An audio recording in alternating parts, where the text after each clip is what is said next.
Hi, I'm Leigh Bardugo. I am the author of many books in the Grishaverse, including Shadow and Bone and Six of Crows. And I'm also the author of a book called Ninth House, which is my first fantasy novel for adults. I am speaking to you from my living room in Los Angeles.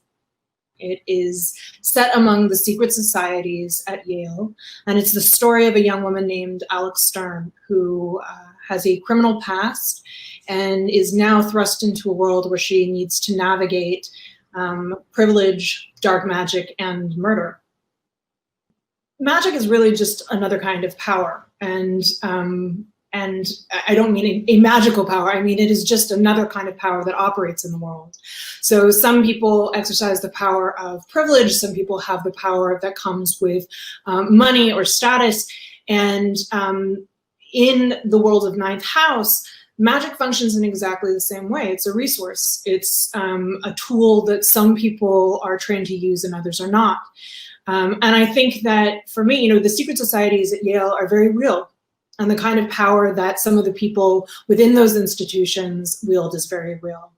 So I wanted to tell a story about somebody who was a true outsider and who had been locked out of the language of privilege and the language of the elite, but who brought her own skills to bear from her past into this world where she really is learning to navigate what it means to have power and who gets to wield it, and what choices you get to make when you're somebody who has an extraordinary ability and who has been given this opportunity, but who really only has this one chance. She is a woman who is surrounded by people who burn through second chances, and she's got this one shot. And so I think that it's one thing to talk about magic, and it's another thing to talk about stories of survival in which magic is just a tool.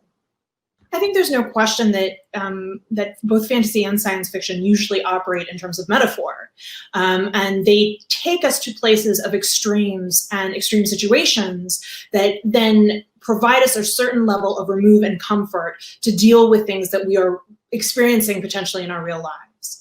So there are some very real issues and very real monsters in Ninth House, and people will recognize these boogeymen. And the idea of what it means to be a woman on a college campus now is not much different than what it meant when I was an undergrad, though the language around that experience has changed. And so for me, it was really important to see to explore these things within a fantasy world and to use horror, because there are horrific elements in Ninth House, and to use this kind of visceral sense of the body and of transgression that happens when you have magic in the room, the things that, the potential of that, of all the danger that comes with that, and the things we'll do to get the things that we desire. That's all built into Ninth House, because those explorations, I think, also maybe jar us out of our ordinary world and the things that we're willing to accept in the ordinary world when they're reframed through fantasy.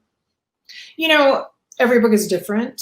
The idea for Ninth House really arose out of an experience I had when I was a freshman.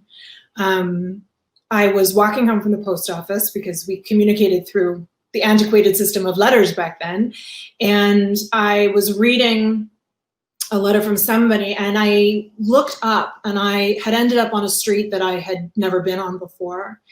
And to my left, there was a huge mausoleum. I mean, a mausoleum the size of an apartment building.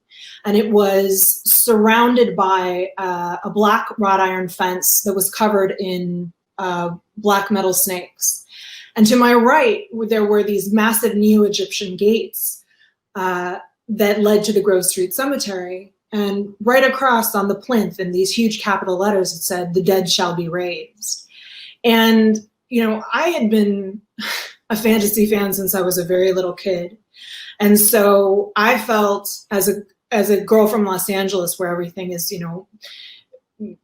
built new and then erased and then built again, to be in this place and to suddenly be exposed to this feeling that I had walked into a place that was both sinister and magical and full of latent power was completely thrilling. And I think that that is really the spark, though it took many, many years to develop and grow into a fire that became Ninth House. But I also think when I set out to write Ninth House, I thought, oh, I'm gonna write this fun, magical romp through the occult.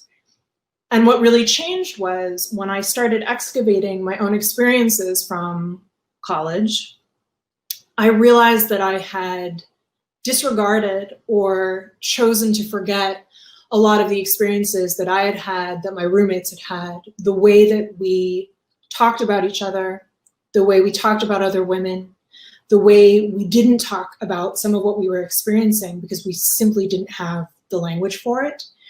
And that really became a huge part of Alex's story. I think that characters are always built the same way if we're doing it right, in terms of their wants and their needs and the way they come into conflict with the world. Their goals are probably radically different from, say, a contemporary story or a political thriller or a fantasy novel, but the things that make them human and relatable remain the same. And I think, too, we have a tendency to look at the idea of world building and place as something that only belongs to fantasy or science fiction. But the truth is, world building happens in every book that you're reading because you are usually being exposed to places you've never been or systems you've never been a part of. You don't know how a particular office works or how political capital works or what this small fishing village is like.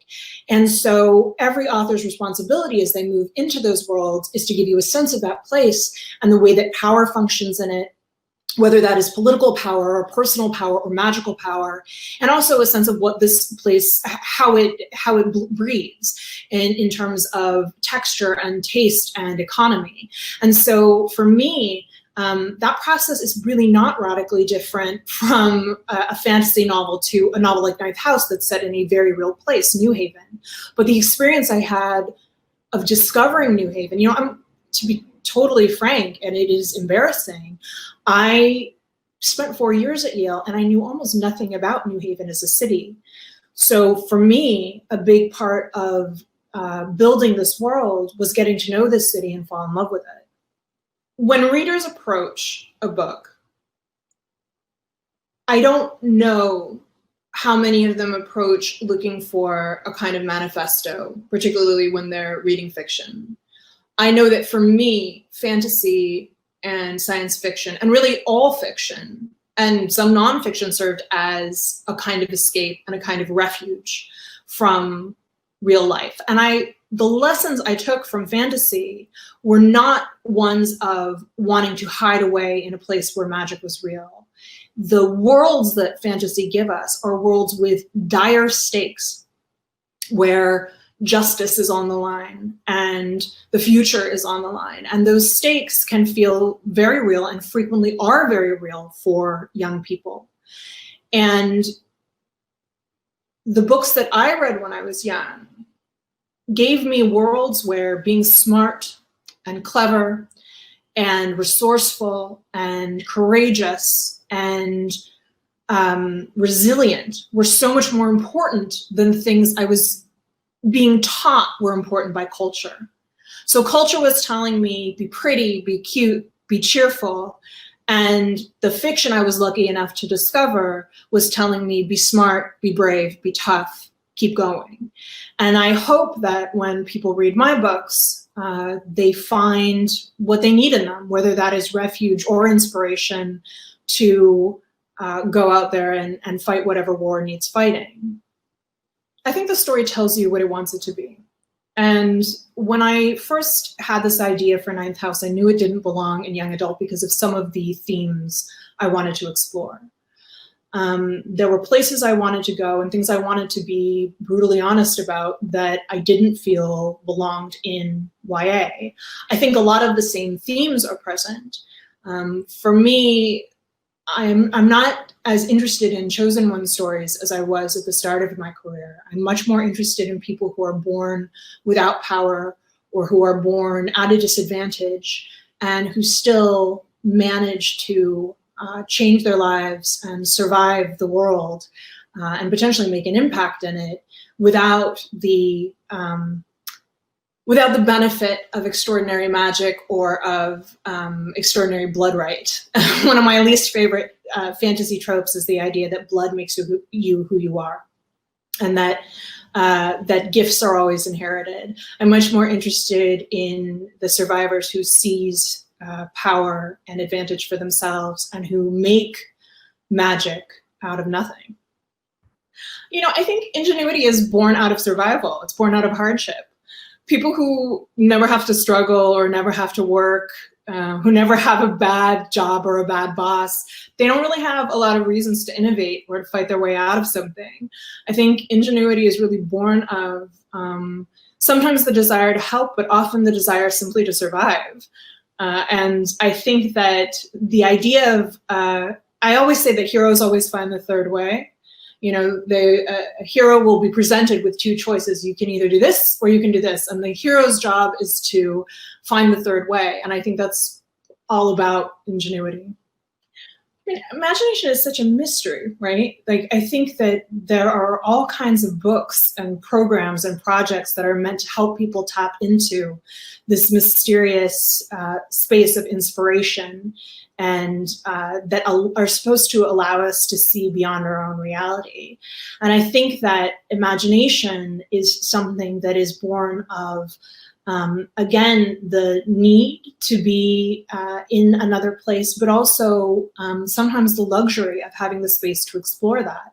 And I think we have to, especially this time, really think about who is being given the opportunity to learn, to rest, to adapt, to be put in a position where that imagination can flourish and maybe yield extraordinary innovation. I think I am most inspired by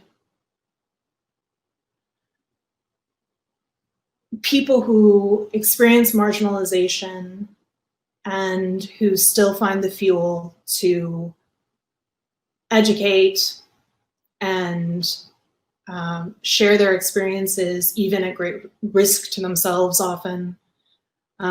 People who have found grace for me and grace for others. I think I'm constantly being inspired by people who, when they are in a situation like we are, this new strange world of quarantine, still find ways to connect with other people. I think I've really been inspired by the whole idea of stories right now.